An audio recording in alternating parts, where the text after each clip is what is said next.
Hi! మీరందరూ చూసారు ఈ మసీదు మీదకి ఈ అమ్మాయి కర్ణాటకలోని రామబాణాన్ని ఎక్కిపెట్టింది. మసీదు మీదకి ఎందుకు ఎక్కిపెట్టింది అంటే సింపుల్ అండి. మత విద్వేషాలు రెచ్చగొట్టడానికి. ఇది బత్తాయి గ్యాంగు. బీజేపీకి కానీ, కాంగ్రెస్ కానీ ఇంకే పార్టీకి సంబంధం లేదు. బత్తాయి సిద్ధాంతాలతో మసీదు మీదకి ఎక్కిపెట్టింది. సింపుల్ ఏజెండా మత విద్వేషాలు రెచ్చగొట్టడం. నామ్ బిషానా బ్యాచ్ అంటారు కదా, 10 రూపీస్ క్యాండిడేట్స్ వీళ్ళు చేసిన అరాచకాలు. అసలు ఎందుకు చేశారు అని మీకు కొంచెమైనా వీళ్ళకి జ్ఞానం ఉందా?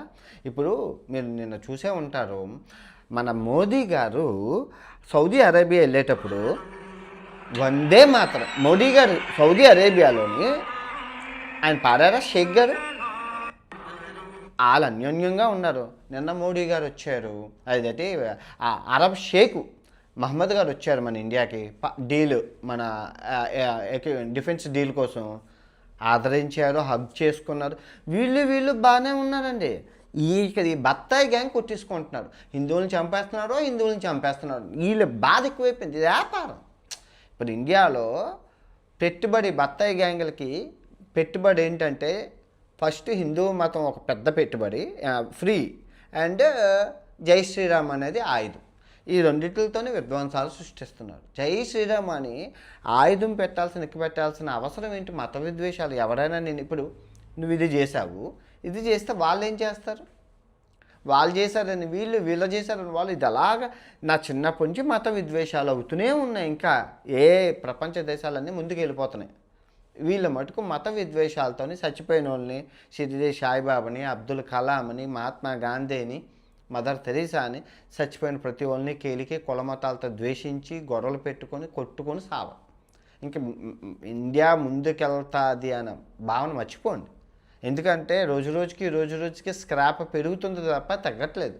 అరే జనం తిండి కోసం ఆలోచించుకుంటాం. అవి మత విద్వేషాలతోనే రోజుకో గోల అండి, రోజుకో గోల బయటకు మార్కెట్లోకి వస్తుంది. మెయిన్ వీళ్ళకి తెలియంది ఏంటంటే,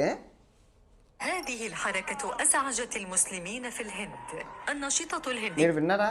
అరబ్ మీడియా అండి, అరబ్ మీడియా ఈ షేక్ని వేస్తూనే ఇది వేశారు. ఏంటి నువ్వు ఏ విధంగా చెప్తావు? Saudi Arabia media, Qatar media, Bahrain media, Oman media, ఈ అరబ్ మీడియాలన్నీ మసీదు మీదకి రాంబాణం ఎక్కిపెట్టింది. ఎందుకు? పని పాట లేక, తిండి ఎక్కువైపోయి, కొవ్వు ఎక్కువైపోయి. ఏమైనా ఉపయోగం ఉందా దీని మీద? మన పొరువే పోయింది. మతాలను మనం ఎంత రెస్పెక్ట్ ఇస్తామో అందరికీ తెలుసు. అందరం మనం రెస్పెక్ట్ ఇచ్చుకుంటాం, కలిసిమెలిసి ఉంటాం. కానీ వీళ్ళు కలిసిమెలిసి లేరు, కొట్టుకు వస్తున్నారని మెయిన్ స్ట్రీమ్ మీడియా, ఇంటర్నెట్. ఇక్కడ మీకు ఎలా చెప్పాలి, నూతులో కప్పలాగా మనకి దిక్కుమల మన తెలుగు రాష్ట్రాల్లో 5,000 టీవీలు ఉన్నాయి. ఒకటి కరియాపాకు అంటారు, ఒకటి కొత్తిమీర అంటారు. వాళ్ళకి ఏం తెలియదు. నాంబేషన్ 10th క్లాస్ ఫెయిల్ అయిపోయిన వాళ్ళకి సూటు బూటు వేసి కూర్చోబెట్టి నోటికి ఏది వస్తే అది వాగుతూ ఉంటారు. అవి చూసి జనాలు అవే నిజం అనుకొని నమ్మేసే రోజులు. వీళ్ళకి ప్రపంచం ఏం జరుగుతుంది, ప్రపంచ దేశాల మీడియా ఏం అంటుందని తెలియదు. ఈ ఒక్క రాంబాణం ఎక్కిపెట్టింది 10 రూపాయల క్యాండిడేట్. ఇంటర్నేషనల్ మీడియా అంతా ఏం కూస్తుంది ఒకసారి చూడండి. మసీదు మీదకి ఎవరైనా బుద్ధుని ఏ రాముడు చెప్పాడు, ఏ భగవద్గీతలో నీకు చెప్పాడు అన్య మతాలని హింసించమని? భగవద్గీతలో ఎక్కడ ఉంది అన్య మతాలని హింసించమని? మసీదుల మీదకి, చర్చిల మీదకి రామబాణాలు ఎక్కుపెట్టమని? నువ్వు దుష్టుల మీద, తీవ్రవాదుల మీద ఎక్కుపెట్టు, తప్పులేదు. మసీదు ఏం చేసింది నీకు చర్చిలు ఏం చేసాయి? నువ్వంటే మళ్ళీ వాళ్ళు చేశారు కదంటే, నువ్వు ఇక్కడ చేస్తే అటు నుంచి వస్తుంది. ఇప్పుడు ఉగ్రవాదులకి మీరు చూసుకుంటే జిహాద్ అని చెప్పి విధ్వంసాలు సృష్టిస్తున్నారు. వాళ్ళు ముస్లిం సోదరులు అందరూ ఖండిస్తున్నారు. మనం హిందూ, క్రిస్టియన్, ముస్లిం మొత్తం అన్ని ప్రపంచ దేశాలే ఖండిస్తున్నాయి ఉగ్రవాదం అనేసి. కానీ వీళ్ళు జై శ్రీరామ్ అనే పేరుతోని, మతాల పేరుతోని ఈ బత్తాయి గ్యాంగ్, అందరూ కాదు కొందరు బత్తాయి గ్యాంగులు విధ్వంసాలు సృష్టిస్తున్నారు. మసీదు మీదకి నువ్వు ఎంత ఇప్పుడు సౌదీ అరేబియాలో మన ఇండియన్స్ పనిచేస్తున్నారు. ఎంతమంది పనిచేస్తున్నారు? కువైట్లో పనిచేస్తున్నారా? దుబాయ్లో పనిచేస్తున్నారా? అరబ్ ఎమిరేట్స్లో పనిచేస్తున్నారా? ఒమాన్లో పనిచేస్తున్నారా? మొత్తం అరబ్ అన్నింటిలోనే మన వాళ్ళు పనిచేస్తున్నారా? మన దేశమే బాగుంటే మన వాళ్ళు అక్కడికి ఎందుకు వెళ్ళి పనిచేస్తారు? మన దేశం పేద దేశం కాబట్టి, ఆ దేశాలు సంపన్నమైన దేశాలు కాబట్టి అక్కడికి వెళ్ళి పనిచేస్తున్నారు. అందరూ హిందువులు, ఆల్మోస్ట్ అందరూ హిందువులు, పేద కుటుంబంలోని అందరూ కూలి పనులు 4 పనులు చేసుకుంటున్నారు ఇంటిని. మీరు ఇక్కడ మతాల విద్వేషాలు రెచ్చగొడుతుంటే వాళ్ళ పరిస్థితి ఏమో కొంచెమైనా ఆలోచించారు కదా. మీరంటే కొవ్వు ఎక్కువైపోయి తినక మతమో పొద్దున్న తెస్తే రాత్రి వరకు మతం అని కొట్టుకొని వస్తున్నాడు. మతాన్ని పక్కన పెట్టి మతం మత్తులోంచి బయటికి రా, కూలి పనులు చేసుకో ఒకసారి. ఈ జై శ్రీరామ్ అను, కూలి పనులు చేస్తూ జై శ్రీరామ్ అను, రోడ్లు వేస్తూ జై శ్రీరామ్ అను, చెత్త స్వచ్ఛ భారత్ రోడ్డు మీదకి వెళ్తే చెత్త ఉంది, ఆ చెత్త అంతా తీస్తూ జై శ్రీరామ్ అను. నువ్వు అంటావా చెత్త?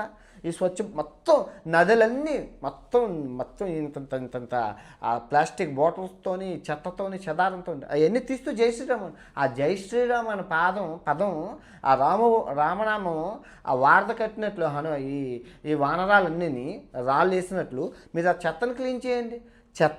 మన దేశాన్ని శుభ్రం పరచండి. మీరు అవి చేయండి. పనికొచ్చే పనులు ఏమీ చేయకుండా మసీదుల మీదకి చర్చిల మీదకి రాంబాణాలు ఎక్కిబెడుతున్నారు పని పాటు లేకుండా. ఎలాంటి వాళ్ళని ఫస్ట్ ఉగ్రవాదుల కన్నా డేంజర్ వీళ్ళు చేసిన పని ఇంతే, కానీ దాని యొక్క పర్యావసారం పద్ధతి ఇదవుతుంది.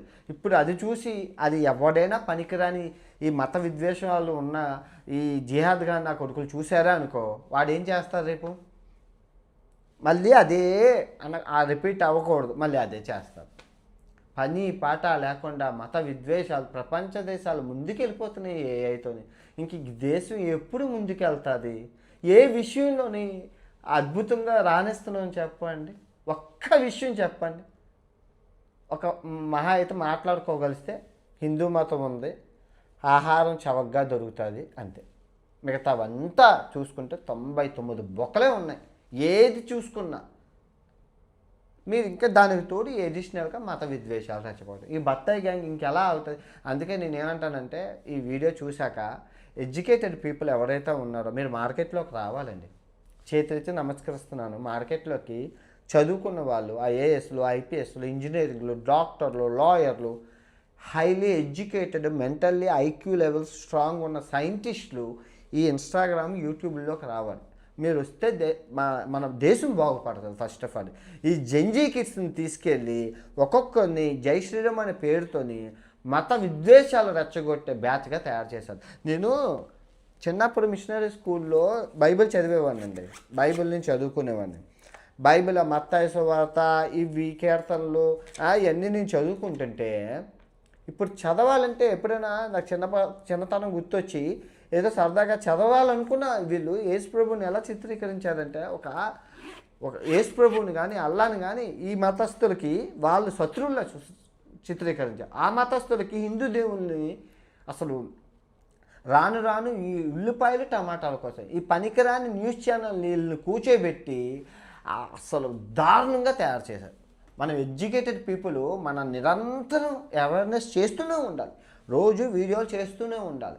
అందుకే అంటున్నాను, సెలబ్రిటీలు, నాలెడ్జ్ ఉన్న పీపుల్ మీరు రండి, మీకేమీ అవ్వదు. యూట్యూబ్ అనేది అవేర్నెస్ చేసినా డబ్బులు ఇస్తుంది, మంచి చెప్పినా డబ్బులు ఇస్తుంది, చెడు చెప్పినా డబ్బులు ఇస్తుంది. కాకపోతే వీళ్ళు చెడులు మత విద్వేషాలకు యూజ్ చేసుకుంటున్నారు. మన అందరం మంచిగా యూజ్ చేద్దాం, మన దేశాన్ని ముందుకు తీసుకెళ్తాం. వీళ్ళందరూ చాలామంది సోఫాలో కూర్చొని అంటారు, ఏం పనికిరా, అన్నీ సొలుకోబోదు. ఎండ్ ఆఫ్ ద డే వీళ్ళు చేస్తున్న ట్రాప్, మోసం అంతా ఈ బత్తాయి బ్యాచ్ అంతా చేస్తున్నది. అన్ని అరచకాలు కాదు, మెయిన్ టాపిక్ని మెయిన్ సిచ్యువేషన్ డైల్యూట్ చేసి పడేస్తున్నారు. దేన్ని పద్ధతిగా తీసుకెళ్ళమంటారు. ఐ హోప్ మీకు అర్థమై ఉంటుంది అనుకున్నాను. రేపు మరో మంచి వీడియోతో కలుసుకుందాం. అండ్ జై హింద్.